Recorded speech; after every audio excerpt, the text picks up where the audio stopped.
So I unsubscribed from WatchMojo like maybe a couple of years ago, basically just because I was getting so sick of seeing like 3 videos a day from them, 1 or 2 a week maybe, with something that I was mildly interested in. But I am still subscribed to WatchMojo UK, basically because they upload slightly less frequently. Most of the stuff that they put on there is stuff that I'm kind of mildly interested in. So I did see this video as soon as it was uploaded. I held off on watching it for a while though, because I just knew that I was going to hate it. I was going to really be infuriated by as they said, because I've heard all these reasons before many times. But I kind of felt like, you know what? The most viewed video on my channel is about Harry's relationship with Hermione and Ginny, and who I felt he should have ended up with. It's actually by far the most, probably has more views than all of my other videos put together. So yeah, I kind of do need to do some kind of response to this. So let's see what we've got here. Number 10, people already think they're together. So this list is off to a great start. The first reason isn't actually a reason for them to end up together. You know those friends you have who everyone thinks are a thing, even when they're not? Well, that's Harry and Hermione. What? People think they're together, so they should be together? You know, when I was a kid, I thought Portugal was part of Spain. I don't really know why I thought that, come to think of it. Maybe just because it's part of the same peninsula. Does that mean Portugal should be part of Spain? What? Okay, so the main example they use here is Cho Chang's outrage that Harry was going to meet Hermione later on when they were in the middle of a date.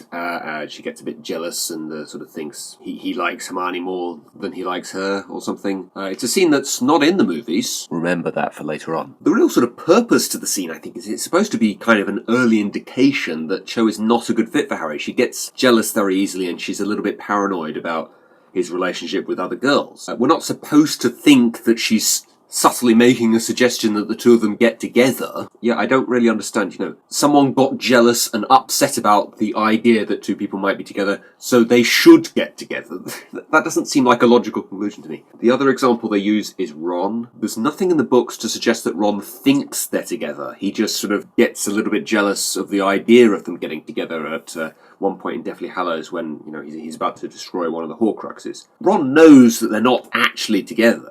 There's never any kind of indication that he actually thinks that they are having some kind of relationship behind his back or anything. I certainly don't remember anything like that from the books. Number 9, they each could have done better. Savage? Take that, Ginny and Ron! It kind of goes without saying that Hermione is out of Ron's league.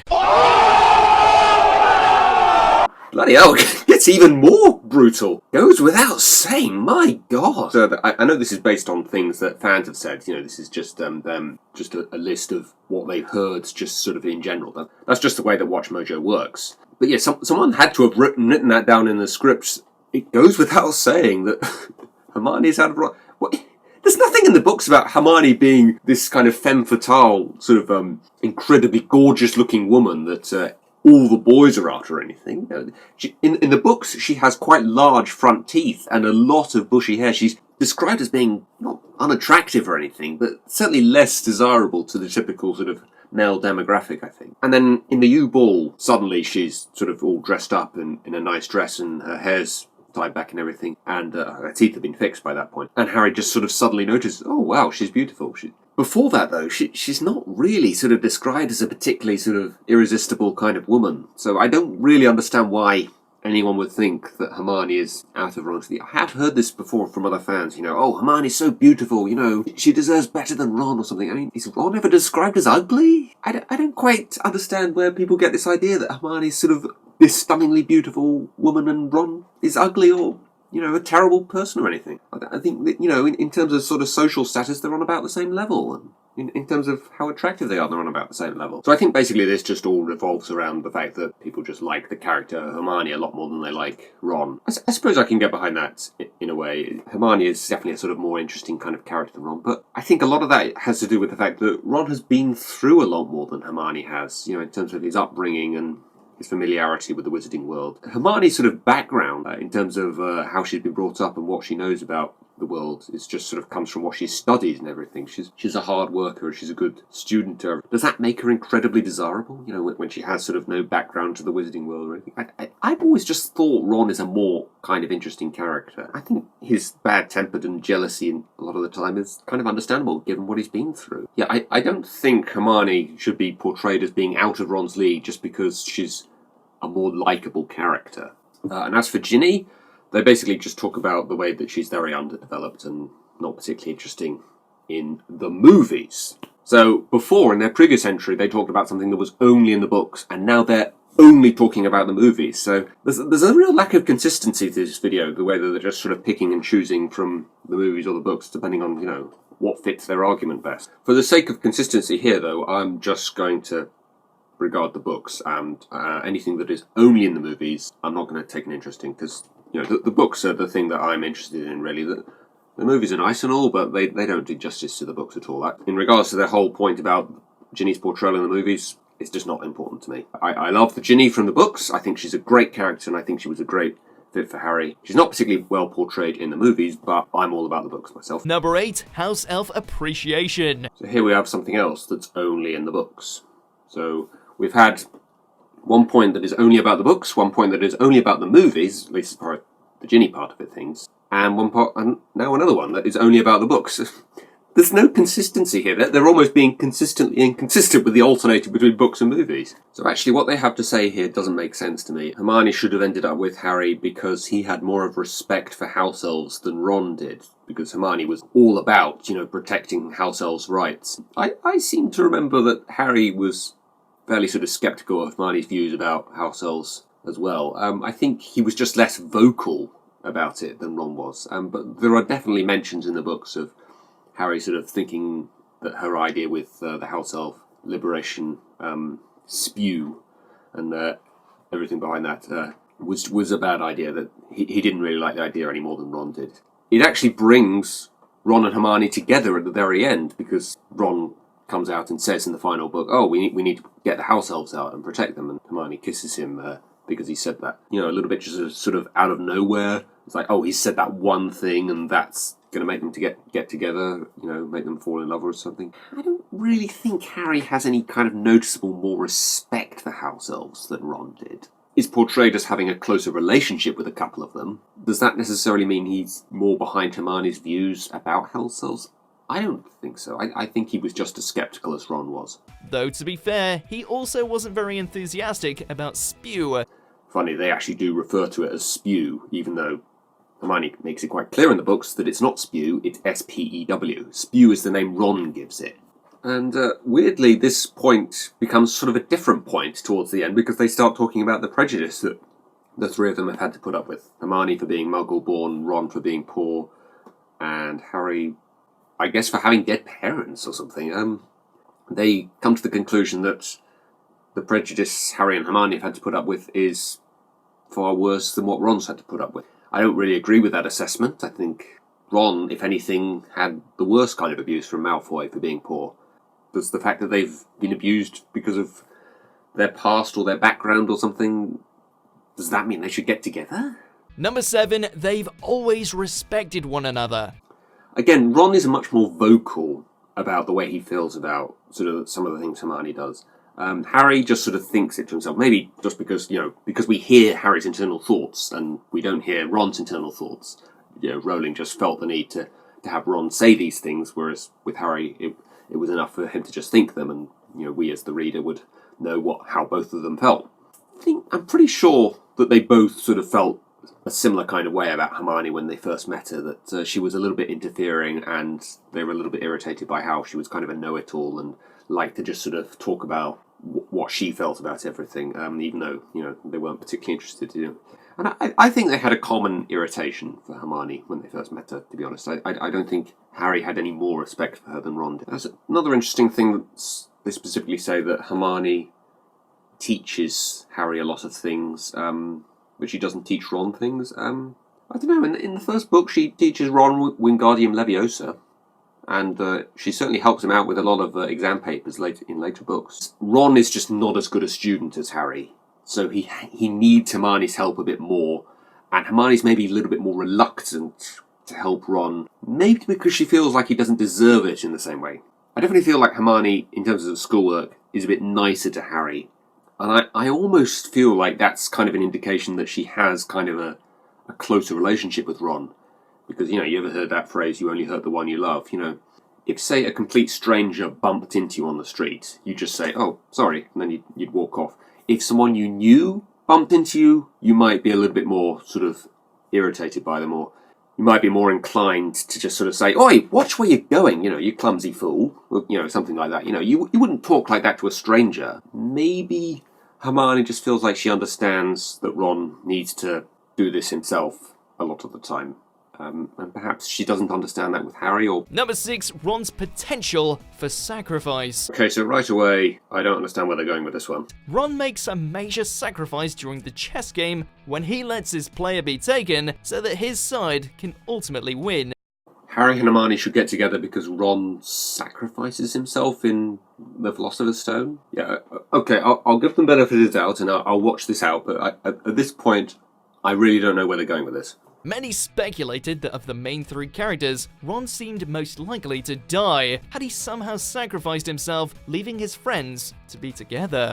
Okay, so Harry and Hermione should have got together because, I guess before the book series was finished, there was a theory that Ron was going to die, even though the series is now finished and we know he didn't die? Again, much like number 10, this isn't a reason for them to end up together. This is a fan theory, basically, that has now been debunked because the series is finished and it didn't happen. So yeah, to me, this is not a reason. This is just a fan theory that was debunked. It has nothing to do with anything. Number 5, J.K. Rowling's thoughts on the matter.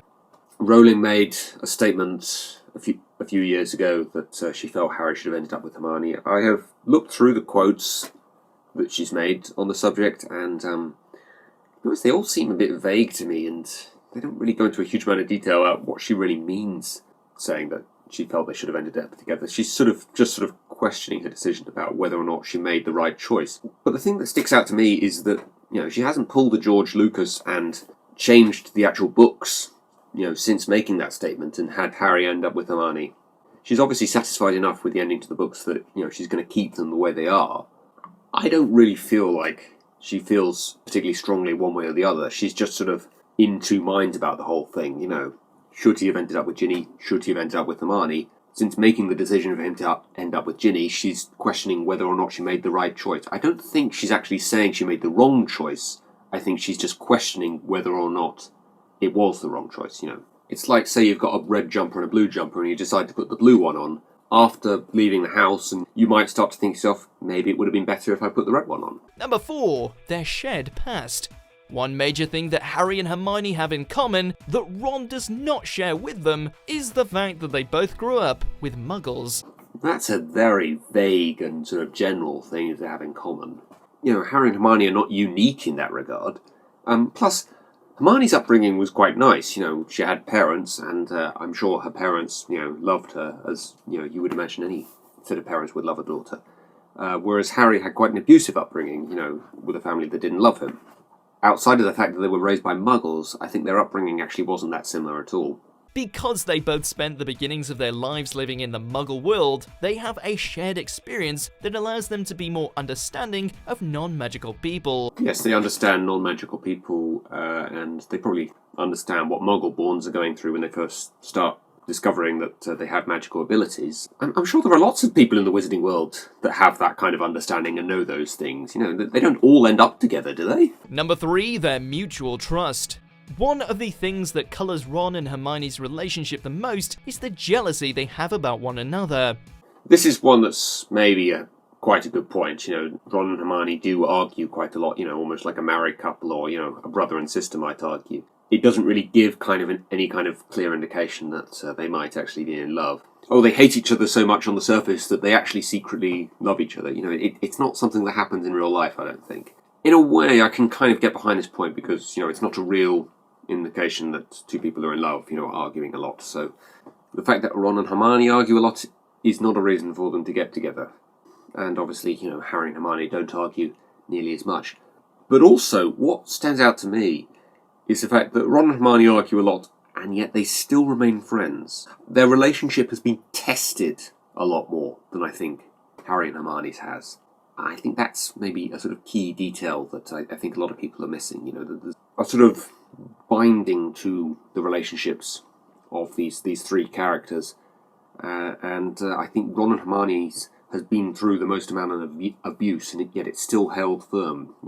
They've broken up as friends a couple of times in the books, but they've always made up and got back together as friends. Maybe that's just contrived writing, you could just pass it off as, oh, well, that only happened, just for the sake of the story, because they have to remain friends, in order for the story to move in the direction it needs to. But I don't know, it always made sense to me when they made up. It always seemed like there was a believable amount of bickering and arguing and heated discussion between the two of them that got resolved in kind of an acceptable kind of way. It's less so in the films, I think. They don't really have the time to sort of flesh everything out in the same way that the books do. Their relationship felt a lot more real to me because of that kind of bickering that went on. Number 2, the tent scene. And number 2 is just a scene that's in the movies. It's the dance scene in the tent. I'm only going to talk about the books here. The movies are nice, but anything that's only in the movies I'm going to disregard, really, because as far as how I feel about the relationship between Harry and Hermione, it's all based on what's in the books. Number 1, key moments between just the two of them. And number 1 is actually just an extension of number 2 in a way, because it's just talking about the sort of big moments that they've had, that has been just the two of them. There have been sort of more moments where it's just Harry and Hermione as opposed to just Harry and Ron. Most of the key moments in the books, it's all three of them. In Prisoner of Azkaban, Harry and Hermione are forced to save Sirius together when Ron is injured. Yes, Harry and Hermione do save Sirius together. That is a moment between the two of them. I wouldn't say it's a particularly key moment in the whole series or anything. If anything, it's not even the most important moment in that book. The more important moment in the book is where Harry admits to Sirius that he does believe him in what he's saying about how he did not betray his parents. In Goblet of Fire, Hermione ends up helping Harry prepare for the Triwizard Tournament when Ron is busy being jealous of Harry's success. Again, that's a moment that they have together, or a series of time that they spent together because Ron's fallen out with Harry.